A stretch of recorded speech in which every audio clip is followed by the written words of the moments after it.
Thank you so much for being here, and thank you for that wonderful introduction, and thank you for this lovely invitation. I'm really honoured to be here. I mean, I've heard for many years about the Institute, and it's a real honour to be here in Bristol. So I'm planning to speak without the microphone, but there are two different microphones that I could use if people in the back can't hear me. So could you wave if you can't hear me? Okay, so I'm assuming that you can, but if you stop being able to understand me, please start signalling in some way. And I will clip one of these microphones onto me. Okay, so I'm mostly going to focus, because I figure people mostly probably want to hear about my translation of the Odyssey and focus on my approach to that project and what I was trying to achieve in it.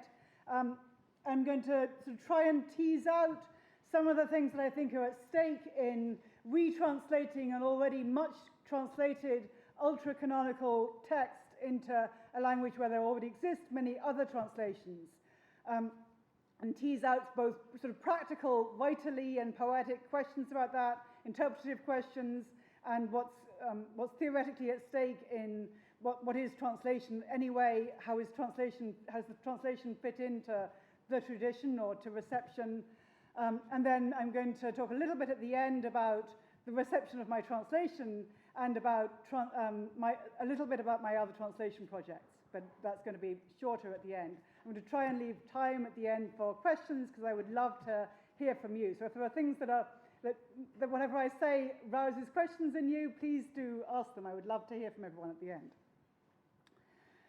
So I'm going to start because I have no idea if anyone has read my translation or looked at it.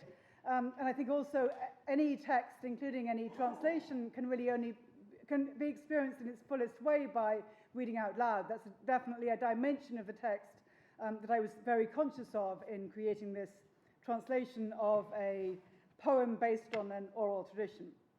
So I'm going to start by reading not from the actual beginning or actual end, but from the moment which is both the beginning and end of the Odyssey, of the small o Odyssey, which is in book 13 of the capital O Odyssey, when Odysseus has his geographical journey back to Ithaca. And I think for people who haven't read the Odyssey recently, it's sometimes a surprise to realize that the journey back to Ithaca by ship is very quick and extremely easy and takes almost no time, and Odysseus isn't even conscious for it. So I think all of our sort of expectations about what does an Odyssey mean are kind of violated by that passage. It's one of the many reasons I love it.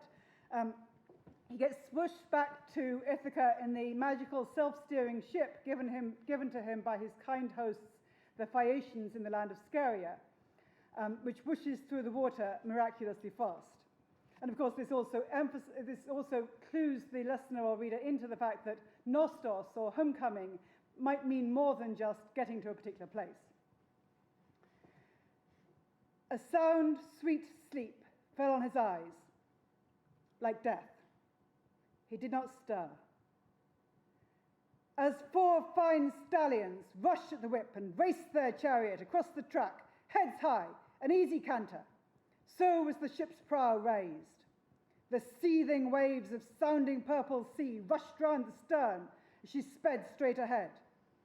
The swiftest bird, a hawk, could never overtake. She sailed so fast and cleaved the waves. She bore a man whose mind was like the gods, who had endured many heartbreaking losses and the pain of war and shipwreck. Now he slept in peace, and he remembered nothing of his pain. So I hope you can hear in that sort of taster passage that my translation is all in as regular as I could make it, iambic pentameter. It's also the same number of lines as the original. I also wanted to have as much alliteration as possible where it seemed appropriate, because of course the original is also very regular metrically, very musical, and alliterative in certain very obvious ways. I did a lot of reading out loud, both of the original and of my own drafts in progress as I was working on it. I think you can also hear in that passage some of the features that I think are most lovable about the original. The precise, vivid details in describing the material world, even or maybe especially when what's happening is very implausible. Of course, there weren't even in archaic Greece any self-steering ships. But while you're in the middle of the passage, you should believe in this preternaturally smooth ride. I also wanted to start with that passage because I think it illustrates something about the task of the translator. I have to carry my readers across unfathomable distances of space and time. And I want sometimes to do that with so much smooth, ostensibly effortless energy that the reader isn't going to realize how much trouble I've taken to make it as smooth as that. So the reader is going to be sometimes like the sleeping Odysseus, doesn't know what's going on, but he's going to wake up somewhere else. But then I also want the reader sometimes to have those moments of waking up. Odysseus wakes up on Ithaca, and Athena has surrounded the island with fog. He thinks he's in the strangest place of all. He's been to all these weird locations. This is another weird location. I want the reader sometimes to have those moments of, I don't know if it's 3,000 years ago or now, and I'm whooshing between them in this ship which is being steered by somebody that's definitely not me. Those moments of dislocation in space and time. So I was asked to consider translating the Odyssey by Pete Simon, who's an editor at Norton that I knew through the Norton Anthology of World Literature, of which I'm an editor for the first volume of World Literature. I was excited to be asked because I've loved this poem and this story ever since I was 8 years old. So this is me being 8 years old. I'm the one kneeling down wearing a wristwatch, playing the goddess Athena in my homemade tinfoil helmet. And of course, it's very appropriate that I'm wearing a wristwatch because the Odyssey is all about time. And we are gouging out the eye of the headmaster, which was, of course, very satisfying. And of course, every 8-year-old wants to gouge out the headmaster's eye, and that was sort of my hook to get into Greek myth, was that moment. And of course, I still love the poem, even though it's 40 years later. And one thing I love about the poem is that it's a text that one can respond to both as an 8-year-old and as a 48-year-old, and that it raises all these questions about, am I the same person as that? Is this me, and is that also me, and how can that be the case? Can Odysseus be the same person on Ithaca that he is at Troy when he's killing people? Can he be the same in all these different cultural contexts? What are the costs of one person being the same? Does that mean that other people have to be forced into either change or death or exclusion in order to retain the identity of one person as the king or the top cat?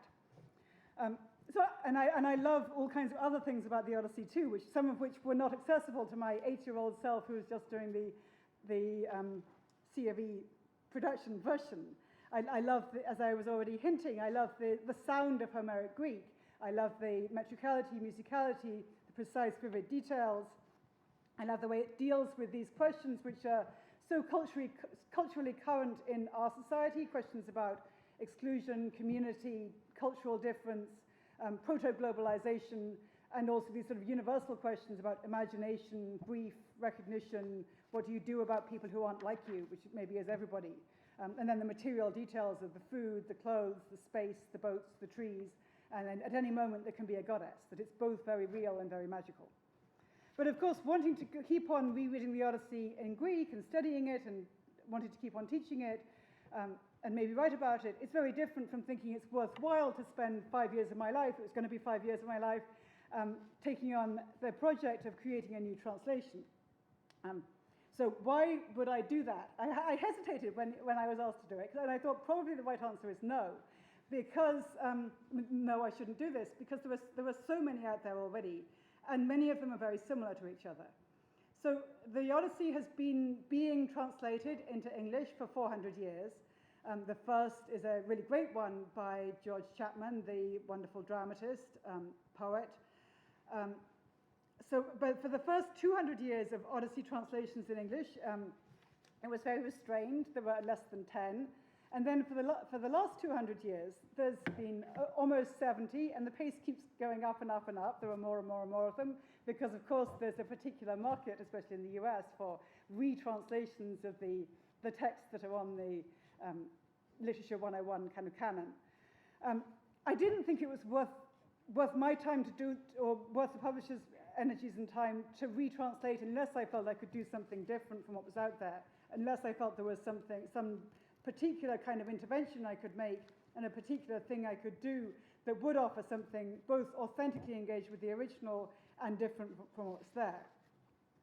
So I did the exercise of very, very slowly rereading book 9 of the Odyssey, the Polyphemus episode, and then reading a dozen existing English translations of that, trying to think about, are there things within these translations that aren't being brought out about the Greek? Are there elements of the reading experience of my students when they read it only in translation that are not, whether the things I can't do in the classroom because of the existing translations? And after doing that exercise and thinking about that, I realized I felt I could do something different, that there was a place in the market for a different kind of translation. And at that stage, I then signed the contract and put away all the other translations and didn't look at them again for another 5 years, because I didn't want to be either influenced or counter-influenced. So my first set of reasons for thinking I want to do this was thinking about poetic form. So I've already emphasized that the Odyssey and the Iliad are regular metrical poems. They don't sound anything like prose. They sound extremely metrical. They're designed to be performed out loud. So what should a translator do with that? There are many possible right answers to that question. What do you do with poetic form? One possible thing to do with poetic form is to ignore it. So there are many prose translations out there which are presenting the poem as if it wasn't a poem. Another possibility is to use rhyming couplets, which of course was much more of a live possibility for George Chapman than it is for a 21st century translator. You can also see from just reading the first couplet of both the Chapman translation and the Pope translation that norms of translation, of what counts as a translation, have really changed since the 17th or 18th century. So in the Chapman we have, "The man, O muse, informed that many a way wound with his wisdom to his wished stay," which is great and wonderfully alliterative. "The man for wisdom's various arts renowned, long exercised in woes, O muse, resound." And I guess if a modern reviewer or modern classicist was grading these translations, they would notice that both Chapman and Pope put the word wisdom in there. There isn't anything that would justify that by 21st century translation norms, but because the reception of Odysseus involves his reception as the wise guy, wisdom has to be in there, otherwise it's going to seem like it's false advertising. Another possibility in terms of poetic form is to try to imitate the poetic form of the original, even if there isn't a native tradition of that poetic form within your particular literary linguistic context. So the original, of course, is in dactylic hexameter. I mean, I probably don't need to say this, but a dactyl is a finger, so it's long, short, short, like a finger, and hexameter, as in hexagon, is 6 of those. Andra moi ennepe musa polutropon hosmella polla. It has that rhythm, which is very, very audible and visible on the page all the way through. So you can try and imitate that. The only translator I know who does try to imitate that in English is Rodney Merrill. "Tell me, muse, of the man versatile and resourceful who wandered many a sea mile after he ransacked Troy's holy city." And I think it's virtuosic. To me, it doesn't feel like it works. I think there's a real cost that's paid by using an alien poetic form in a language where there isn't really that tradition, where the language sort of has to be forced into that somewhat contorted meter. Another possibility, which is much more popular, is to use long lines that if you don't read them out loud and you kind of squint, might look like hexameter, even if they're not actually hexameters. So those are other possibilities. Maybe the most popular solution is to use non-metrical verse, but lay it out like verse. And you can see that many of the best-selling translations, both of Homer and of other metrical Greek and Roman texts, adopt this policy. And you can also see, I only sort of recently realized this, but you can see in just looking at these beginnings together that they have other things in common too. That we have, the wanderer, the wanderer. So I've underlined certain words that sort of show you each of these translators at least seems to have been working very closely off the previous translators.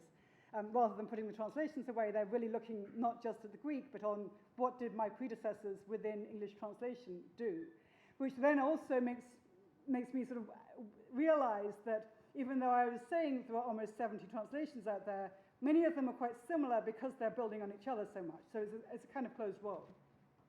Why do we have time and again and then time and again? That's not at all an obvious thing to do with Greek, but it's an obvious thing to do with Robert Fagles.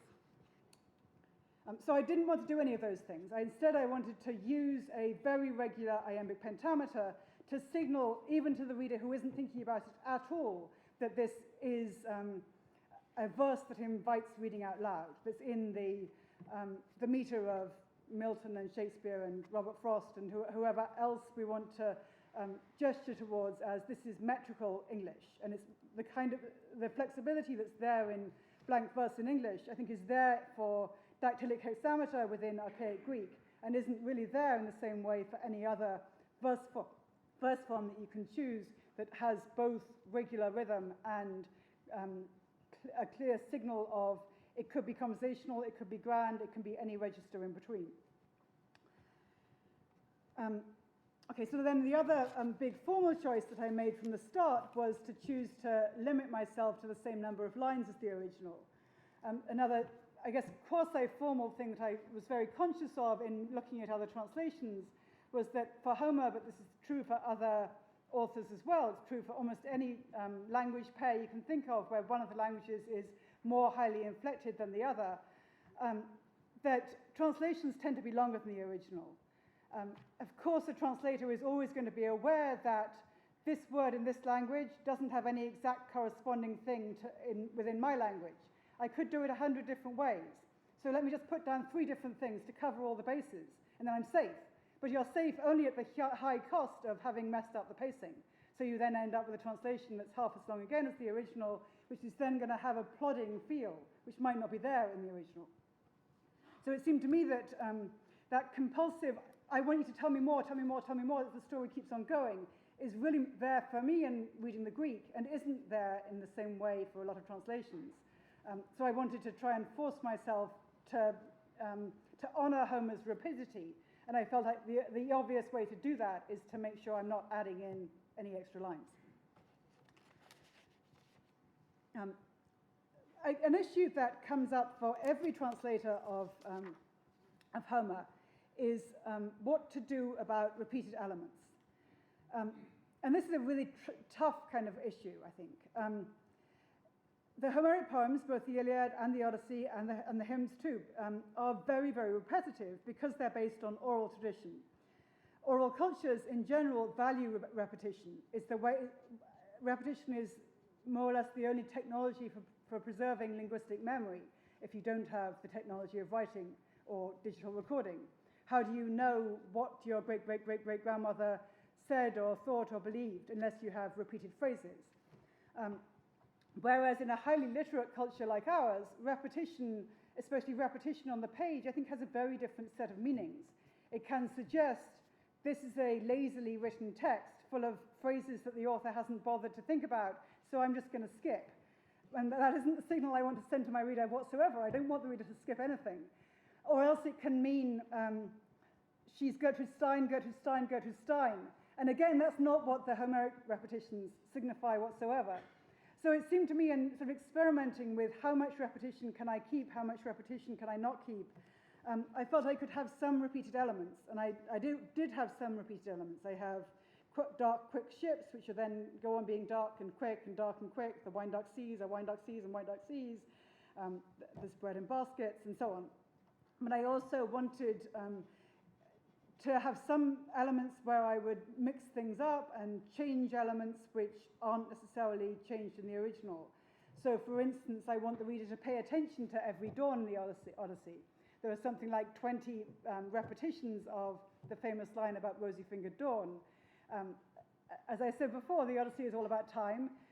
Rosy-fingered dawn really matters. The question of whether this dawn is the same as the last dawn is really important. So I don't want the reader to feel at all tempted to skip rosy-fingered dawn. And it seemed to me in sort of experimenting with, can I just do it one way and keep it the same way? I felt like actually that created a sort of sponginess in my English that I didn't want. And I instead chose to make it different every time. So I keep the same components. I mean, unlike some translators, I always keep dawn as a goddess. I always have flowers or blooming.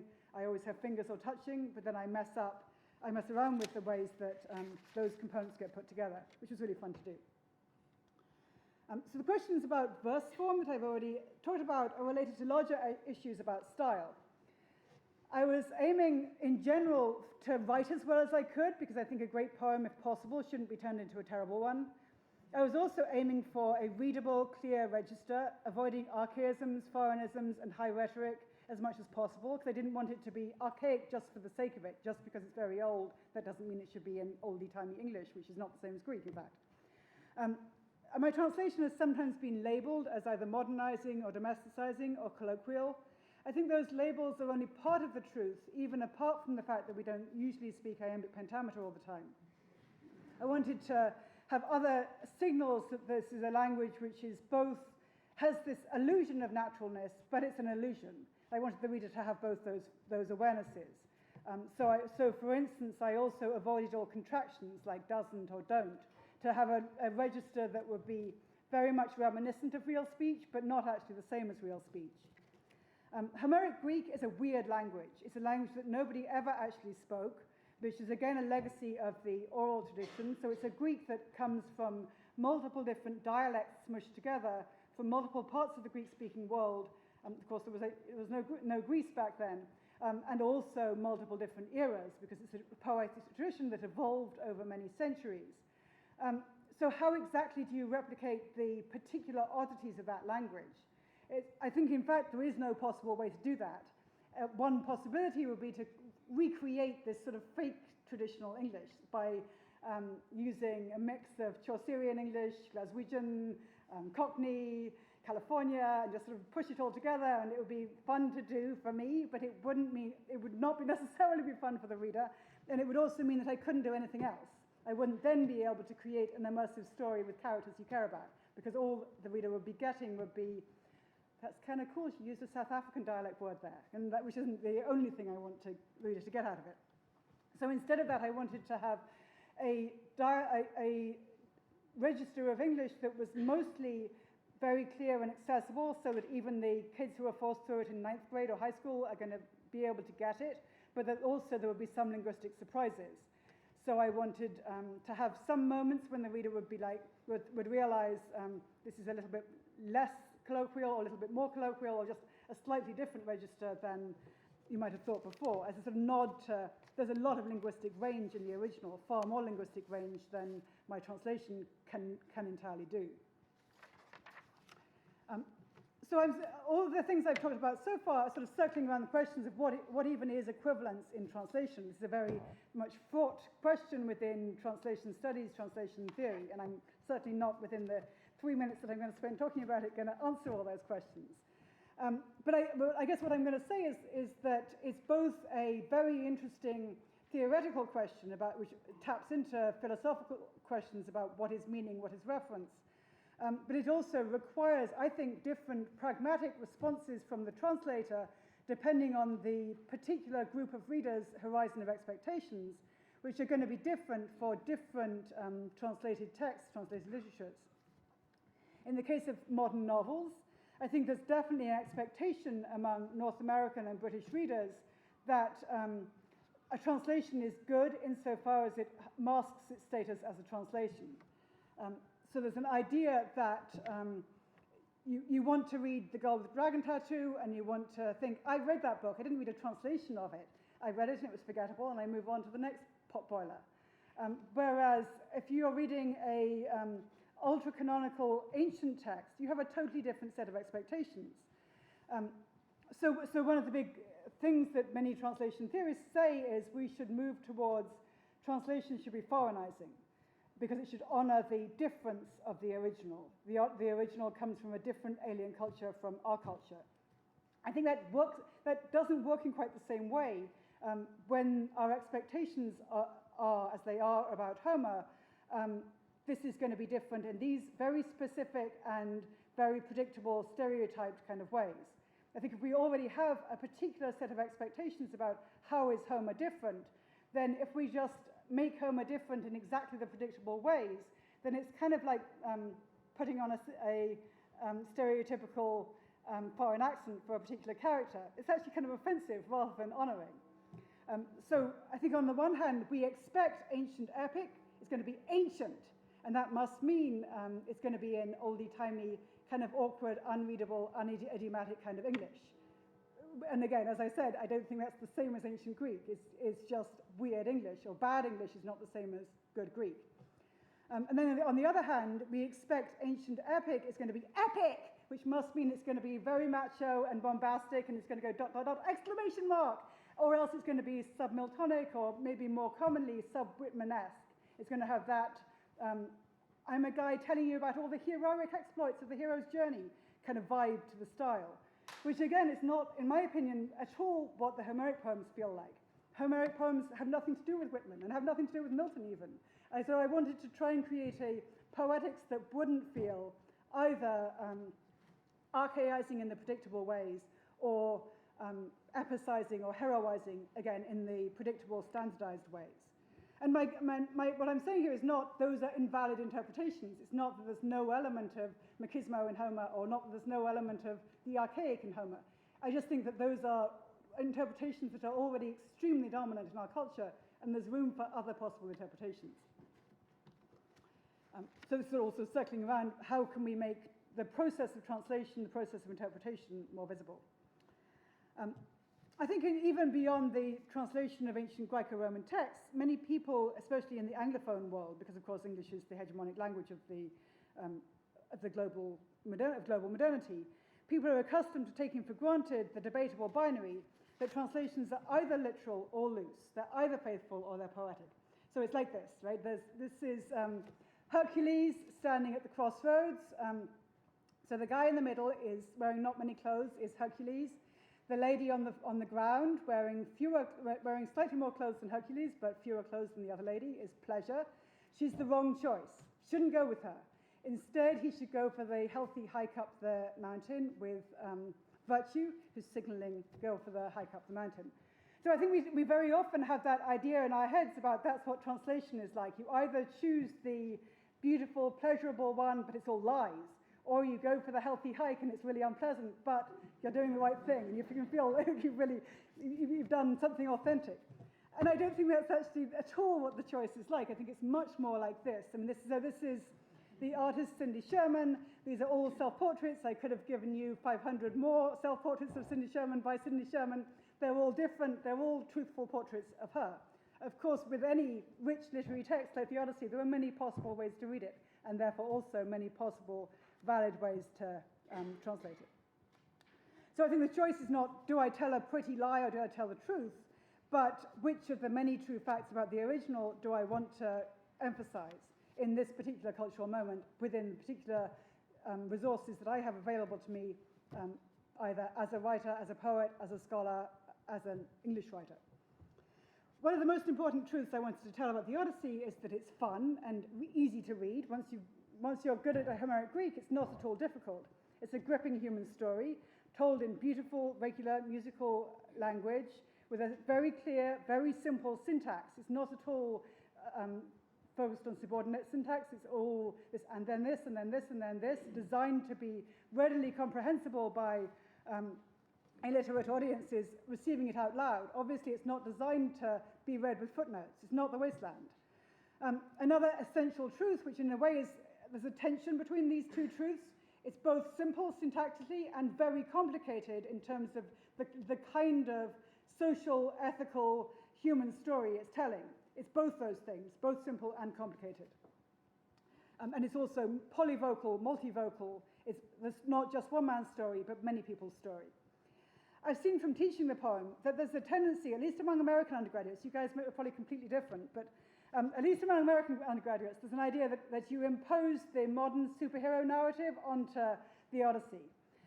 So it's about the unproblematically heroic male Western hero, implicitly white, who is good because he crushes the bad guys, monsters, foreigners, witchy women, and understands the value of hospitality. Write down xenia and you get the A on the exam.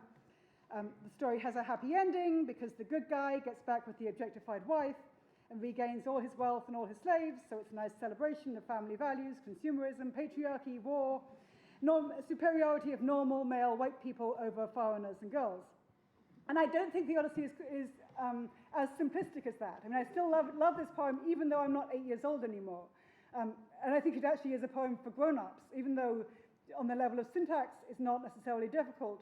On the level of what kind of story is it, how many different people's voices and perspectives are interwoven within that, it's complicated. It's more complicated than that narrative would suggest. The Odyssey explores two central Greek concepts. The first is nostos. So what I want to say about these concepts is that they're simple concepts, but the way the poem explores them is extremely complex, offbeat or meandering or twisty, and deep in certain ways. So nostos is the word from which we get nostalgia, and it means homecoming. It's the story of homecoming. And you might think homecoming is a straightforward thing. It's just getting back to the place where you used to live. And I think we've already seen through that passage from Book 13 that I began with, that of course the Odyssey's approach to homecoming is extremely paradoxical and offbeat and meandering and weird. The actual homecoming is not at all difficult. Homecoming involves so much more than just being in a particular place. It also involves all the different relationships that Odysseus has between all the members of his oikos, his household, not just his biological family, but also all the people that he enslaves. And also it involves his relationship with all the people that he keeps out of his household, some by shutting the doors and some by slaughtering them. And also involves this whole questioning of how are different households set up differently within different cultures. How are they set up differently? The household of the Cyclops is not the same as the household of Calypso, for instance. They have different foodways.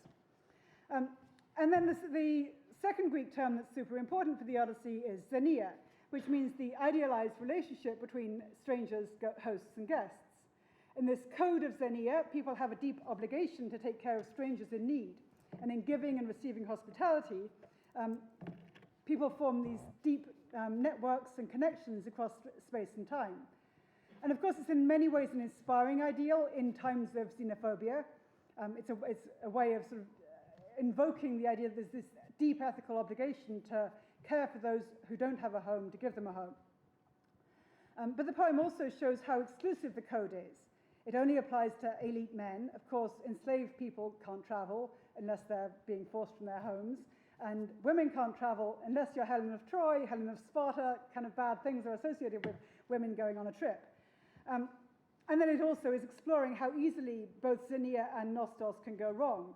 The suitors act like bad guests invading Odysseus' home without asking. Odysseus acts like a bad guest to Polyphemus the Cyclops, invading his home without asking. In both cases, violence ensues. So it's also exploring how you can slip very easily from xenia into warfare. And then that means that then the guests never have a journey home. I think the original poem is compelling because of the complicatedness of its presentation of its own core values and ideals, and also because of how deeply it lets us inside the perspectives of so many different characters. I think this diversity of perspectives, this emotional depth, is obscured or erased in both some of the scholarship on the Odyssey, some of the critical work on the poem, and also in some contemporary translations. A concrete example of this is that it's surprising to me how little the word slave is used in translations of Graeco-Roman texts. This doesn't just apply to the Odyssey, it also applies to Roman comedy as well, a lot of other genres. For words that are common, and these words that definitely connote slave are commonly rendered with words like maid or servant, which I think has to do with a desire to valorize this literature by valorizing the perspectives of its most elite characters. So we have to think of Odysseus as the 100% good guy, so he can't be an enslaver, because otherwise we don't like him quite as much. So you pretend that he's not an enslaver, instead he has issues with the servants, like he's Downton Abbey. So I wanted to try and focus on, in thinking about how to approach the project of translation, it was useful to me to remember and to have the training in having done translations of dramatic texts before turning to this epic, to try and think about how are there multiple different voices within this text, not just the voice of Odysseus, and to learn as deeply as I could from narratological readings of Homer, which has also taught Homerists over the last couple of decades about how the Homeric poems are constantly shifting in their point of view. We aren't always looking through Odysseus's eyes. We're also seeing how this journey of one man's successful homecoming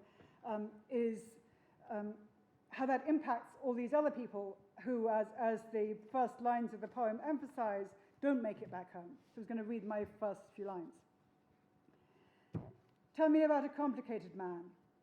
Muse, tell me how he wandered and was lost when he had wrecked the holy town of Troy, and where he went, and who he met, the pain he suffered on the sea, and how he worked to save his life and bring his men back home. He failed, and for their own mistakes, they died. They ate the sun god's cattle, and the god kept them from home. Now, goddess, child of Zeus, tell the old story for our modern times. So I wanted to bring out the expansive, imaginative, and ethical vision by which the Odyssey allows us to deeply feel for Odysseus himself in all his vast complexity, all his layers, all his roles, all his disguises, and also to feel for and understand all the people he visits, befriends, leads, abandons, mutilates, shacks up with, kills, or lets die, or marries.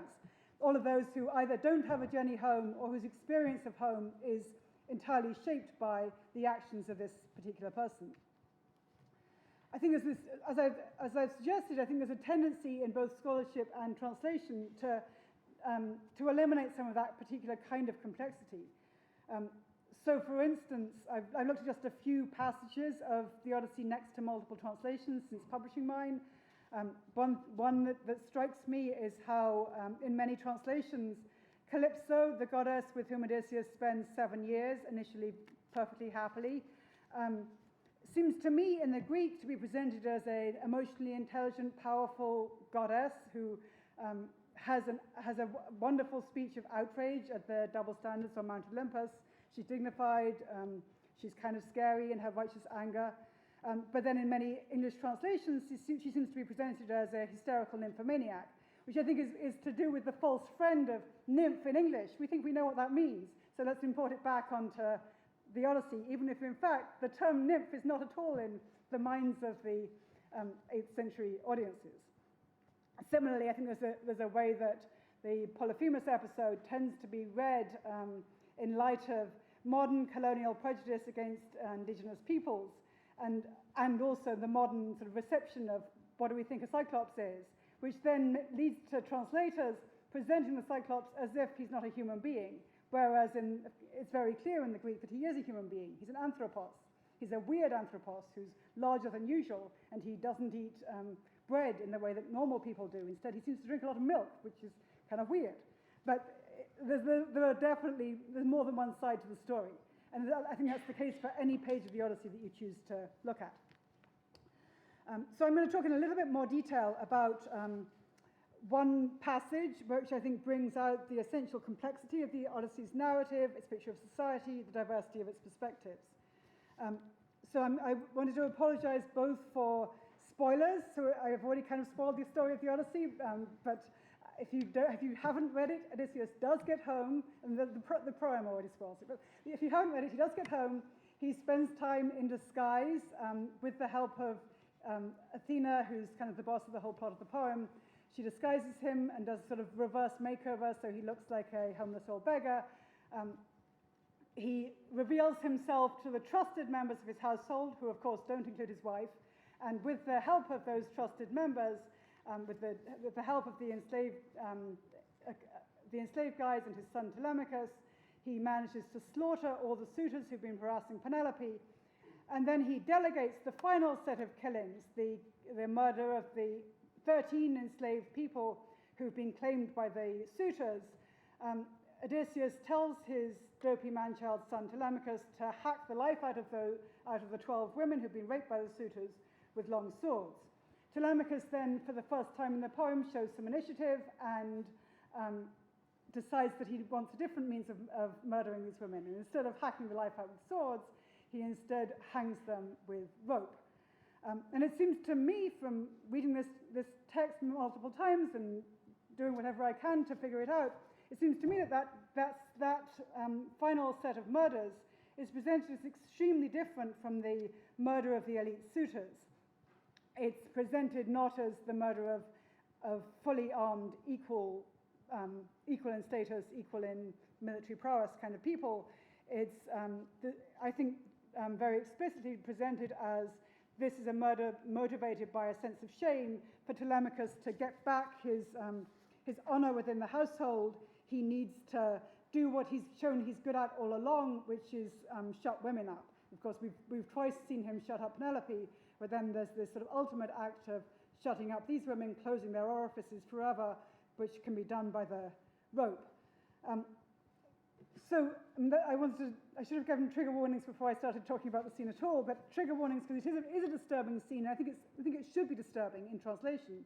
It seems to me, in looking at other translations, there's a tendency to try to make it less disturbing, or disturbing in a different way, by presenting the women not as rape victim, enslaved people who've been claimed by the wrong guy, by the quote-unquote wrong guys, and who therefore have to be eliminated as part of the cleanup of the house to reclaim the house, but instead present them as criminals who are agents who've done something wrong.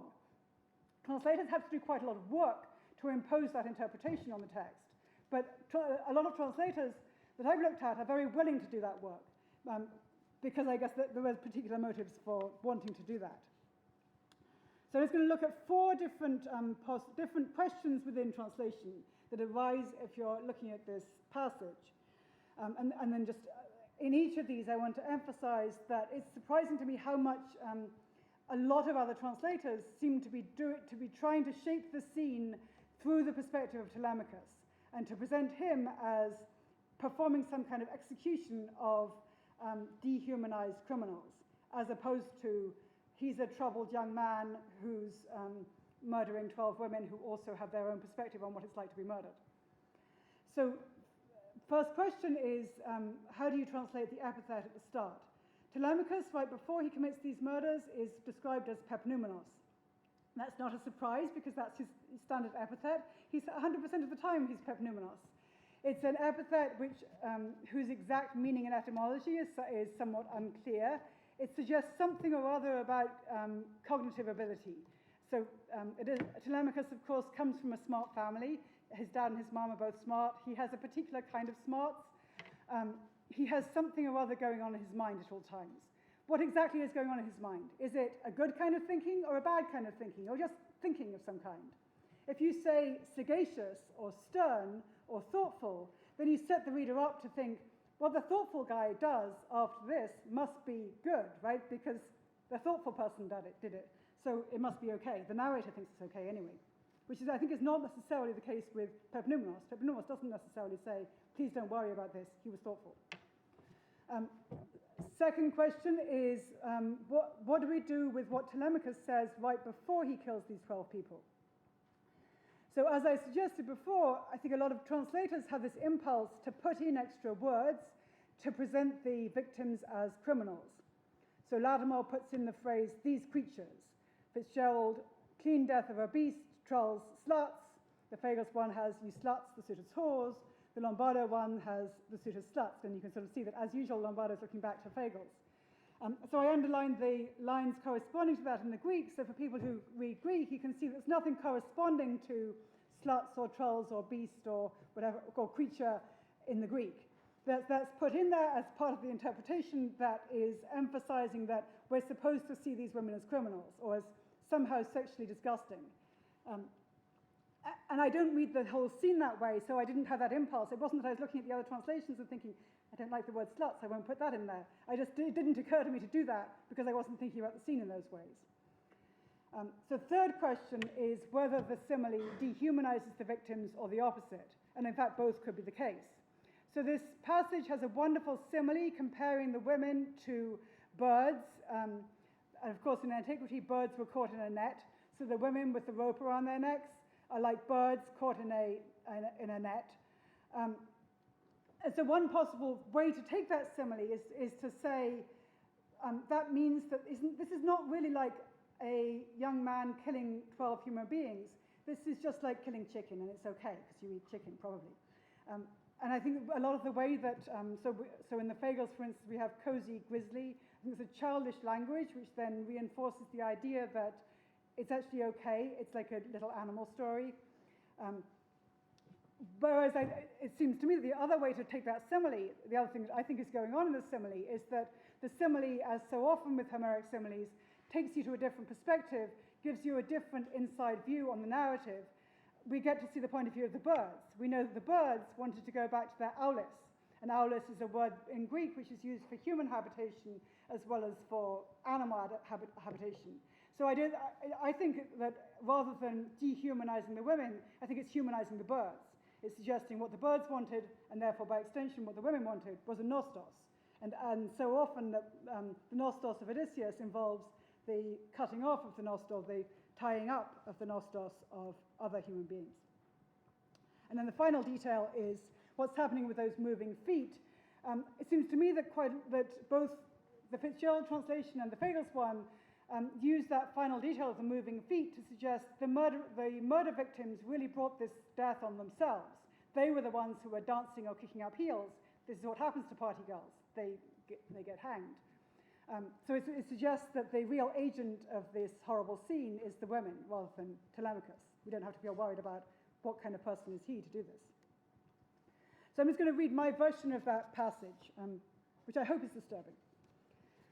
Telemachus then took initiative, insisting, "I refuse to grant these girls a clean death, since they poured down shame on me and mother when they lay beside the suitors."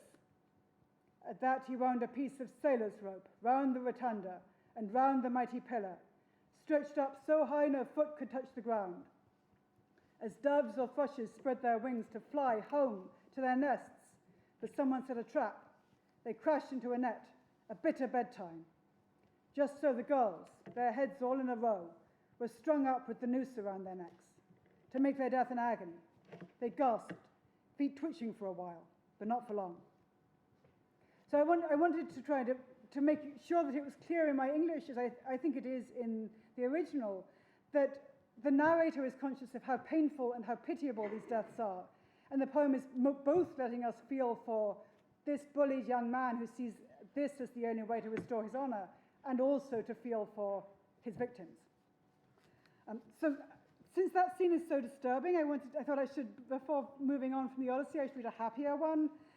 So I'm going to read just a little tiny bit of the scene that some readers in antiquity thought should really be the ending of the poem, which is the reunion of Penelope and Odysseus, when she tests him or tricks him using the only weapon she has, which is the threat or possibility that she could, in the course of the last 20 years, have slept with someone else and allowed some other man access to Odysseus' bed, which of course would violate both his honor and his control over his household, which is what he's been trying to regain for the past multiple books of the poem. I guess I want to emphasize before reading that I think this passage too is one where there is more than one point of view, which again I think gets erased both in the scholarship on the heteronormative marriage at the heart of this poem and also in translations of it. I think there's a general tendency to subsume Penelope's point of view into that of her husband.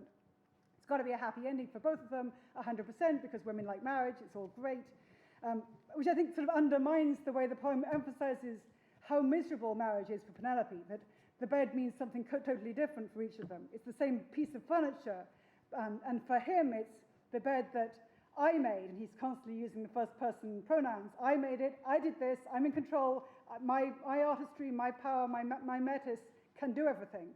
Whereas she uses the dual and the plural about the bed and her marriage, which she never does, and emphasizes that it's a bed that's marked with tears, marked with grief, it's marked with abandonment. So I think this is a very, very beautiful passage about two broken people whose pain is different as well as the same, and the poem is aware of difference as well as of sameness. She burst out crying and ran straight towards him and threw her arms around him, kissed his face, and said, "Now you have told the story of our bed. You made my stubborn heart believe in you." This made him want to cry. He held his love, his faithful wife, and wept. As welcome as the land to swimmers when Poseidon wrecks their ship at sea and breaks it with great waves and driving winds, A few escaped the sea and reached the shore, their skin all caked with brine. Grateful to be alive, they crawled to land. So glad she was to see her own dear husband, and her white arms would not let go his neck. Okay, so now I'm going to move on from my actual work on the Odyssey to talk for 2 minutes about the reception of my translation, and then I'll have sort of a final spiel at the end, and so it's sort of, if you're timing how long it is till you get to talk, it's not very long. So the reception of my translation, it was, there was a lot of media coverage, almost all of which had the word woman in the headline. So I'm just going to show you some headlines. They all have woman. Woman, woman, women, woman, woman, woman. Could the Odyssey have been the work of a woman? No, I don't think so. But the fact that I don't think so has nothing, the headline's still going to get imposed on my work. Woman, woman. So I was very grateful for the very few pieces that didn't have the word headline, didn't have that word in the headline. So I think it's a sort of complicated thing how to respond to all of that. I was honored by the lovely reviews. I was happy that the coverage brought much needed attention to issues that I think a lot of general readers, and also, in fact, a lot of classicists don't pay attention to whatsoever. For instance, about the fundamentally interpretive nature of translation, which applies also to translations which don't have any literary ambition. That's also an interpretation. It's not the case that, as I was emphasizing about Hercules, it's not actually the case that the Loeb translations are just the same as the original. They're actually quite different from the original. So I think it's good if we're having more of a cultural conversation about translation and about how different kinds of social identities can shape people's work. That applies to people who aren't women as well. It also applies to people who aren't translators as well. It applies to journalists or historians or poets or other kinds of writers as well as to translators. I also think it's great if the coverage makes clear that the particular image that you might have in your head of what a translator, or even more of what a classicist looks like, that might not cover most classicists, in fact. And if it encourages more young people, especially non-male and not necessarily white people, to feel empowered to engage with poetry and engage with the ancient world, that's great. So I just wanted to make 4 quick caveats to all of that. So the first is just that I worry about the erasure of other women's work if the coverage focuses on me as if I were unique in being a Homerist or unique in being a classicist. Obviously, I'm not. There are lots of brilliant female classicists, female Homerists, female translators in the world. Translation in general is a very female-dominated field. I don't want to be celebrated in a way that necessarily implies erasing other women, or that suggests I can, through the magic of tokenism, represent every single woman in the world's point of view if she were to study the Odyssey. Of course I can't do that. Of course, in fact, my perspective is my perspective. It's not every woman. Second point is that, in fact, gender, or being female doesn't in itself guarantee that you have a quote-unquote female or even feminist perspective on anything.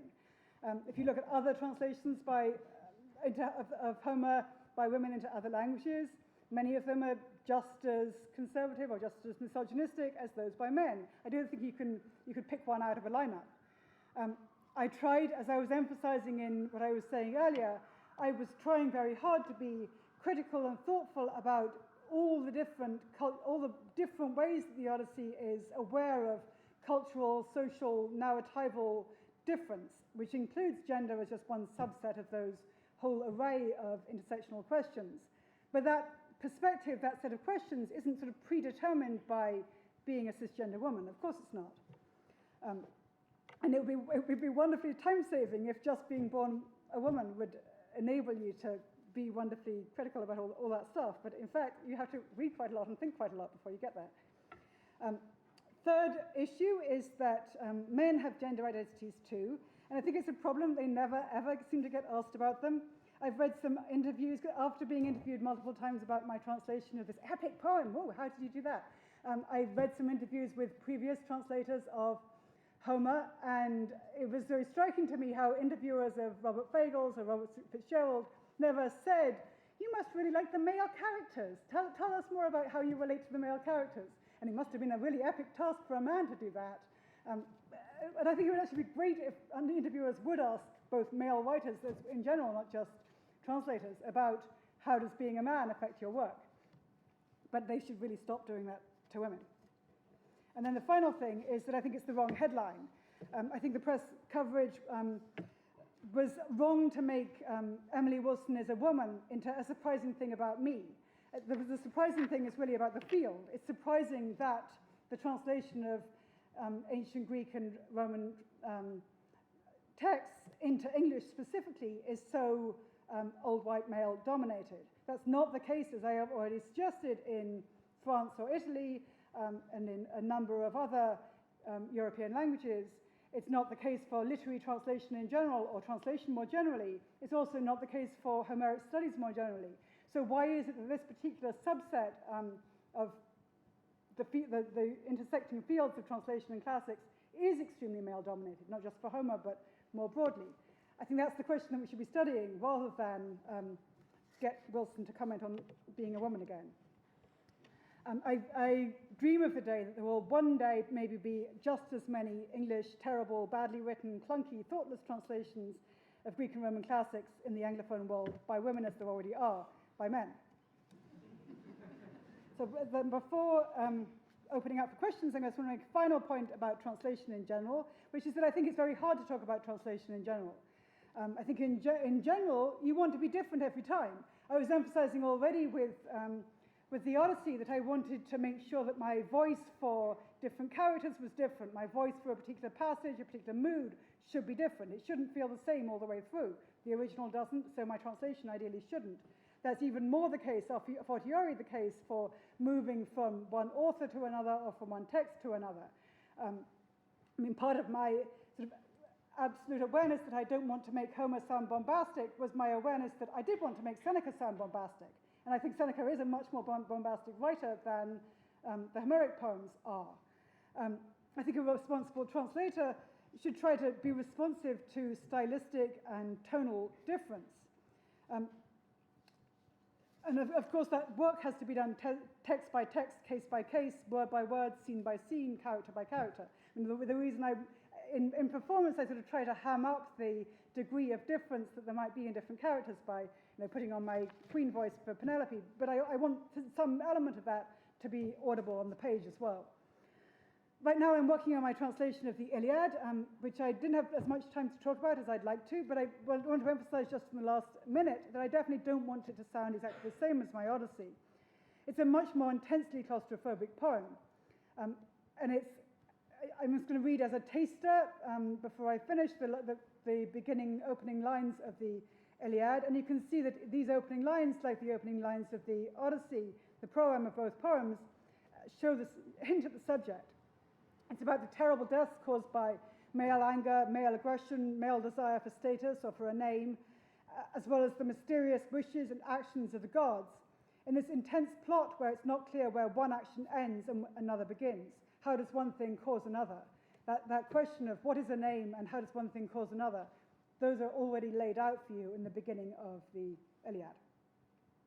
So I'm just going to read how many lines? 8 lines, and then have questions. Goddess, sing of the cataclysmic wrath of Peleus' son Achilles, cause of so much suffering for the Greeks, that sent many strong souls to Hades, making men a feast for birds and prey for dogs. The plan of Zeus was moving to its end, beginning when those two argued first, Lord Agamemnon and glorious Achilles. So I'm going to stop there, and I'd have to hear from everyone.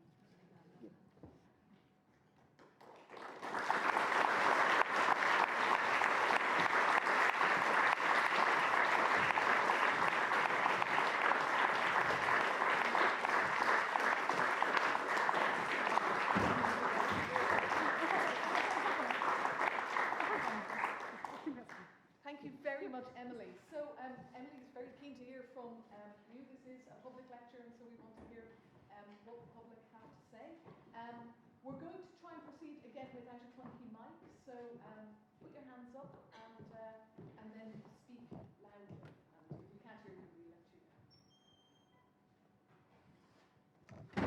How has your liking or dislike of Odysseus changed over your acquaintance with the Odyssey? And in the translation, have you found you had to work at being neutral so as not to I love Odysseus. I mean, I love Odysseus as a character, and I think my love for Odysseus qua character has only got deeper. I mean, partly because, I mean, in a way, being a translator is like being Odysseus, right? I mean, you're constantly having to, I mean, not having to, but just relishing being somebody else all the time, or being nobody. I mean, that question of am I me or am I nobody? Am I in fact, let me tell you about how I came from Crete. That constant telling of the stories which are mine and are also not mine, speaking in different voices, that's an Odyssean kind of thing, both Odyssean in the sense of the poem, but also in the sense of the character. I think he's such a fascinating character. I mean, I felt like it was hard to feel that I'd gotten to the bottom of him, and I think in a way that's part of the point, is just to be aware of, there are so many different layers, so many different selves that Odysseus inhabits. I mean, I already had, I mean, even before, maybe not, I couldn't quite have said it in these terms when I was 8 years old, but I think I was already sort of interested in Odysseus as the character who's always in disguise, and as a sort of shy kid, and also as somebody moving, I live in the US, I grew up in the UK, I'm sort of aware of sort of particular personal ways that I see versions of Odysseus's life in my life, versions of, I've got to speak in different voices depending on whether I'm talking to the public or my students or my kids, or those kinds of questions of how do you inhabit different selves. I feel very deeply in my own life as well as feeling those in the poem. I'm not sure if neutrality is quite possible. I mean, I think one always has to, I mean, I think with any interpretation, including a literary critical interpretation as well as a translation, you always have to sort of test against, is this just me feeling this, or am I responding to something which is there in the text? I'm not sure that getting rid of all feelings is the right response to that, but that I think you constantly have to be thinking, if I'm feeling something, is that just about me, in which case I want to leave it at the door, or is it something which I'm feeling actually in response to the way the text is inviting me to feel?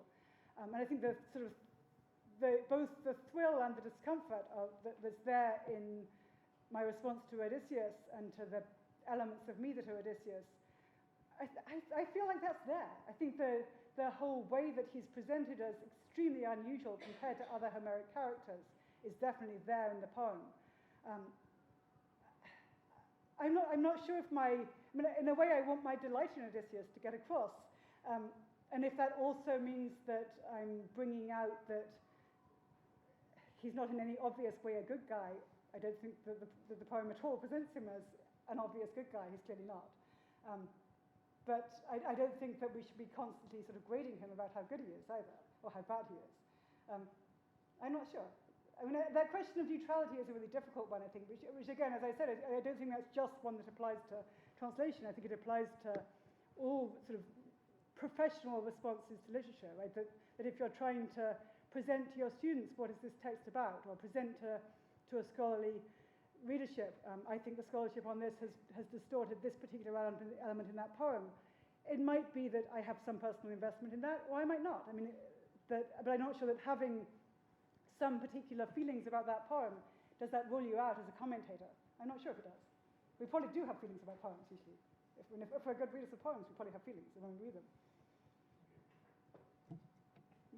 Are there any other characters in fiction that have that quality that Odysseus has, the multifaceted quality which we're speaking about? Can you think of any other character in fiction who's a little bit like Odysseus? Is this a question with an answer that you think is the right answer?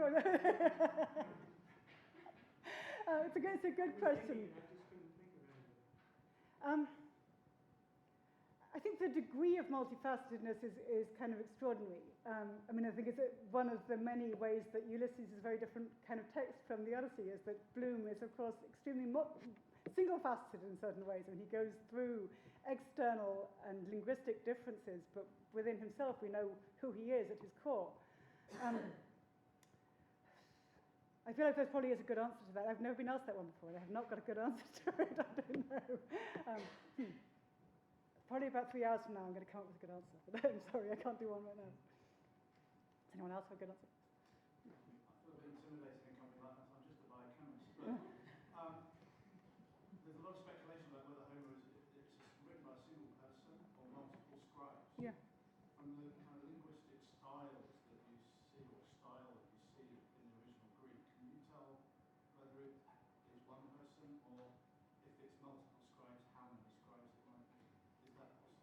I personally don't think there's a definitive answer that we can give to that. There are, of course, many books and articles have been written attempting to give a definitive answer to the, it's usually capital H, capital Q, Homeric question, which is what you just asked.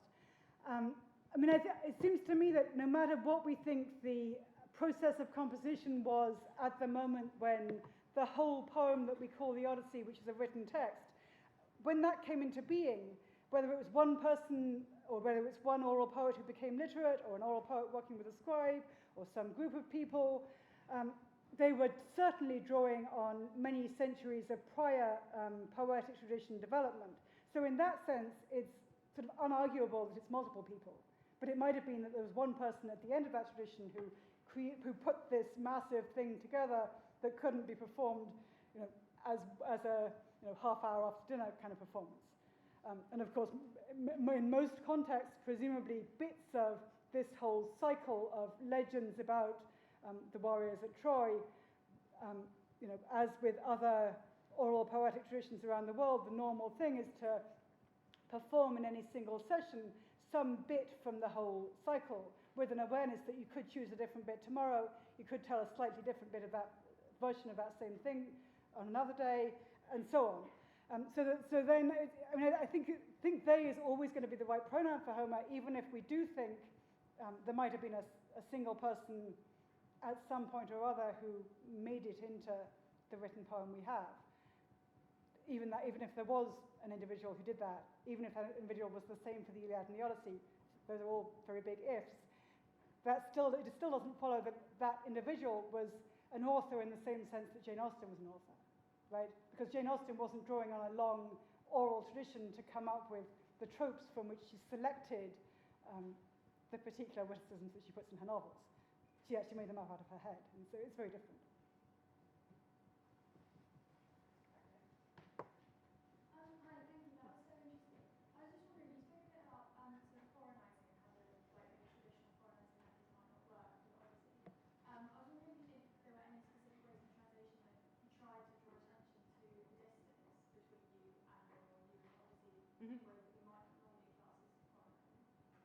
That's a very interesting question. I mean, I guess because I think many readers, and probably most readers of the Odyssey, are going to assume ahead of time it's going to be foreign in particular ways, and particular very predictable ways.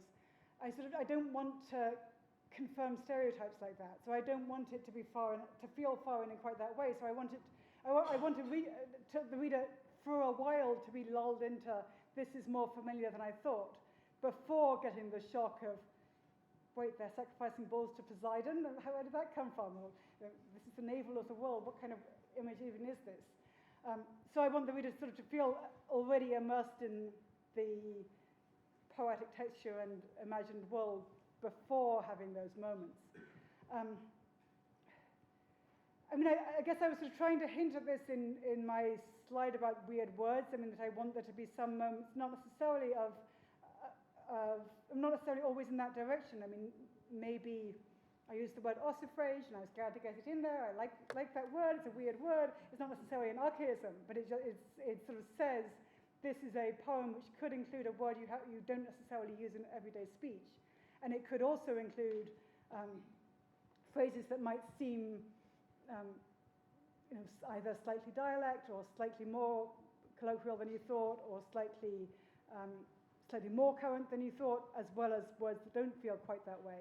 So I guess I thought maybe I can convey foreignism by including some elements of surprise, rather than sort of thinking I'm going to always be going back to a particular era of English. I mean, as if it has a resonance of 1920s, then that's going to feel like I'm going back in the right place. Because I want to convey, if there is a tradition behind Homer, it's not back to a particular era. It's back to multiple eras. So. Have you revisited other translations of the Iliad to the same extent as you pondered translations of the Odyssey, and how far? So is that shifting your perspective from where you got to at the end of the translation of the Odyssey? I haven't, and that's because they signed me up for the Iliad without making me do that. I mean, so for the Odyssey, I had to do a proposal, and because of course I mean, even though I'd done some other translations before, they wanted to have sort of proof of product, as you do with any book contract. So I had to do both a sample, I did book 9, and I did an account of how my translation of this passage compared to the market competitors. So I both for my own sake, in order to figure out if I wanted to do it, and also for writing that proposal, I had to do that for the Odyssey. For the Iliad, I feel like I already sort of know the big names in Homeric translation from having looked at them for the Odyssey. I've read a few of them, of the Iliad ones, mostly several years ago, and I'm not looking at them right now because I'm doing my own Iliad, so I don't want to look at them right now. I mean, 5 years from now, you should ask me that question.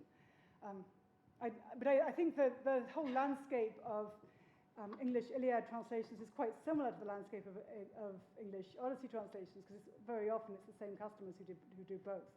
Yeah. Could you describe your process of translating? Did you do it every day? Did you read out loud to yourself? Like, Yes. How did you know it was the right choice? Oh, I mean, I guess I can say yes to the first 2 questions, and I don't know to the third. I did a lot of reading out loud. I did it as close to possible every day as I could. I mean, one of the things I really like about translation is that it feels worthwhile even if you only have an hour to spare. And so, of course, you know, I have a job, I have kids. I couldn't necessarily always do 10 hours a day of it, even if I was sort of feeling obsessed and really wanted to do 10 hours. I couldn't always do that, but I could at least do an hour, and I could at least read out loud a little passage and try and get some version of even a few lines jotted down.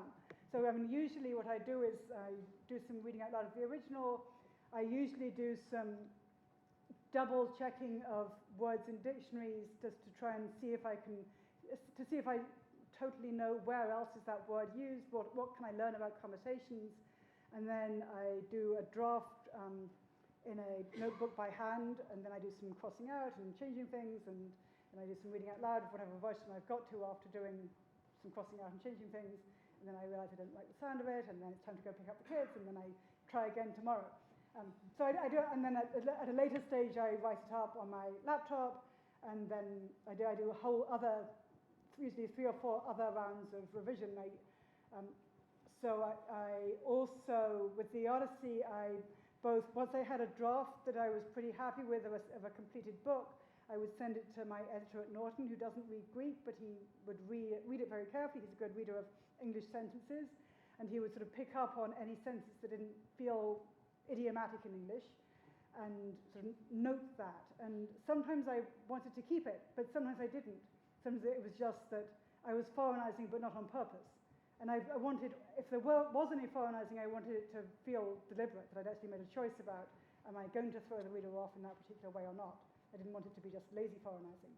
And then I would do another round of revision, and then I would do a further round in which I would try and summon groups of colleagues and graduate students who'd read the original, read a book out loud to them, and sort of have a discussion about what choices stand out to my colleagues or my students about what I'd done in the draft in progress. So multiple stages of revision, and then more stages of revision after that too. Yes? We'll take one last question. Yes, Nita. On the cover of your book, and of course in your presentation on your very first slide, and also on the background, you have used a relatively famous fresco, very heavily reconstructed fresco from Nostos. Yes. And I was wondering why. Is it because at some point Odysseus pretends to be from Crete? Mm-hmm. Or is it because the archaeologist, Sir Evans, who excavated this fresco, suggested that the Iliad and the Odyssey were translations? Yes.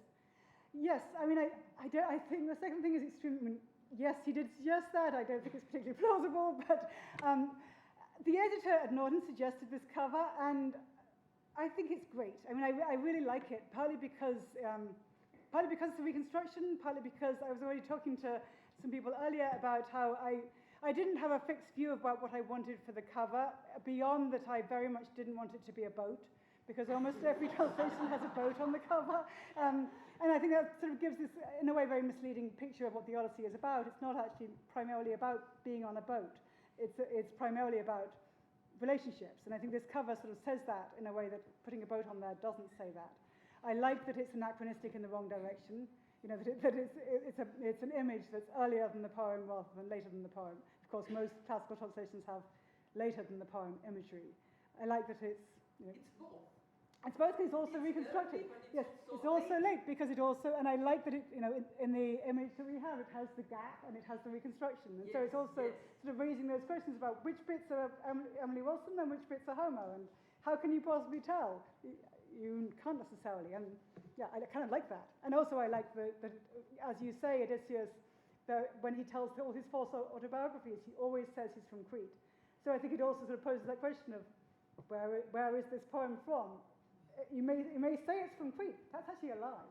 You know, it's always going to be a lie. But all Cretans are liars. All Cretans are liars, so how can you? Yes, and I'm telling the truth right now. Yes. Well, I really hope there are no Cretans in the audience. We have worked, Emily, very hard, and we're going to work her hard a little bit more in a moment. You're all cordially invited to join us in the Heppel Lecture Theatre on the ground floor, where Emily has very kindly agreed to sign books, and you're also very welcome to join us for a glass of wine. So please do come along down there. And I think all that remains is once more, I think, to thank Emily for an absolutely wonderful talk. Not only is the translation a joy to read, but listening to you talk about the translation is just a host of wonderful insights. Thank you. So Thank you so much. Thank you.